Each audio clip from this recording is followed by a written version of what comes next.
Այս տարվա ապրիլի 15-ից շրջանառությունից դուրս կգան երկրորդ սերնդի թղթադրամները։ Կենտրոնական բանկը դեռ 2025 թվականին նման որոշում էր կայացրել, պատճառաբանելով թղթադրամների բնականոն մաշվածությամբ։ Մինչև ապրիլի 15-ը դրանք կհամարվեն օրինական վճարամիջոց, որից հետո քաղաքացիները կարող են հին փողը փոխանակել բանկում։ Կենտրոնական բանկի արժույթի թողարկման և դրամագիտության կենտրոնի ղեկավար Գևորգ Թումանյանը պարզաբանեց, զուգահեռ շրջանառության ժամանակ երկու թղթադրամներն էլ համարվում են օրինական վճարամիջոց։ Ըստ նրա կան երկրներ, որ սահմանափակում չեն դնում, այսինքն երբևիցե թողարկված թղթադրամները շրջանառությունից ետ չեն կանչում։ Կան նաև երկրներ, որ այդ զուգահեռ շրջանառության ժամկետը սահմանափակում են։ Հայաստանը նույնպես այդ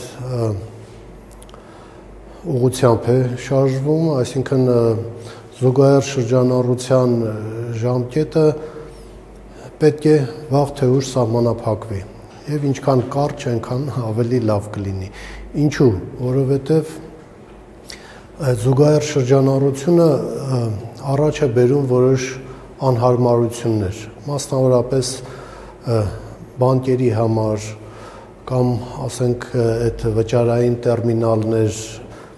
սպասարկող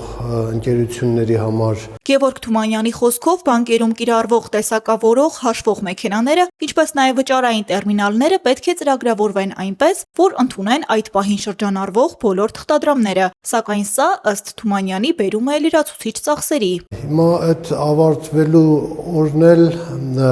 ընտրում ենք այնպիսի օր, որպեսզի դա հնարավորինս քիչ անհարմարություններ առաջացնի սպառողների մոտ։ Մասնավորապես ինչու ենք ընտրել այս ժամկետը, ինչի մասին դեռևս 1 տարի առաջ որոշումը կայացվեց եւ հայտարարվեց, որովհետեւ արդեն իսկ շրջանառության մեջ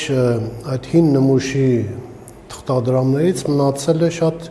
չնչին քանակ։ Թումանյանը որպես օրինակ նշեց, որ 20,000 դրամանոց թղթադրամների մեջ հին նմուշի են 1,2%-ից ոչ ավելին։ Այսինքն արդեն իսկ այդ թղթադրամները հիմնականում դուրս են եկել շրջանառությունից,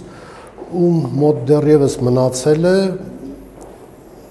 ոչ մի խնդիր չկա։ Եթե անգամ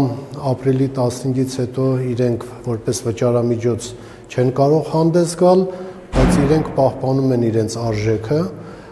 եւ առանց սահմանափակումների, առանց ժամկետային, առանց գումարային սահմանափակումների կարող են փոխանակվել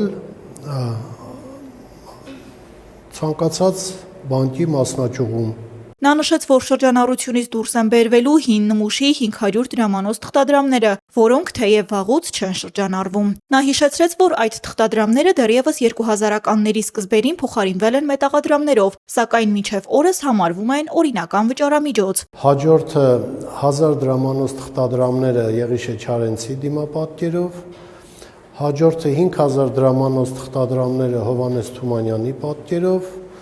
10,000 դրամանոց թղթադրամները Ավետիք Իսահակյանի դիմանկարով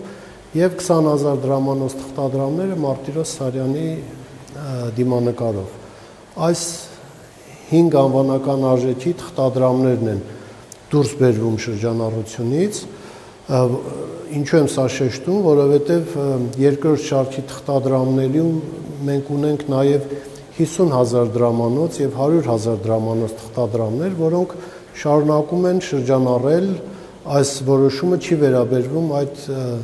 երկու անվանական արժեքի թղթադրամներին։ Արժույթի թողարկման և դրամագիտության կենտրոնի ղեկավարը ընդգծեց, սպասարկման վճար չի պահանջվելու։ Նա նաև վստահեցրեց, որ պետք չէ անհանգստանալ և մինչև ապրիլի 15-ը փորձել անպայման փոխանակել կամ ազատվել այդ թղթադրամներից, քանի որ դրանք հետագայում կարող են ավելի արժեքավոր լինել։ Քանի որ ապրիլի 15-ից հետո այդ թղթադրամները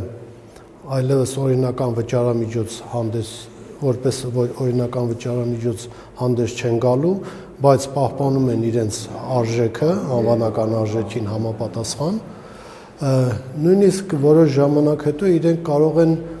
հանդես գալ որպես նումիզմատիկ արժեքներ։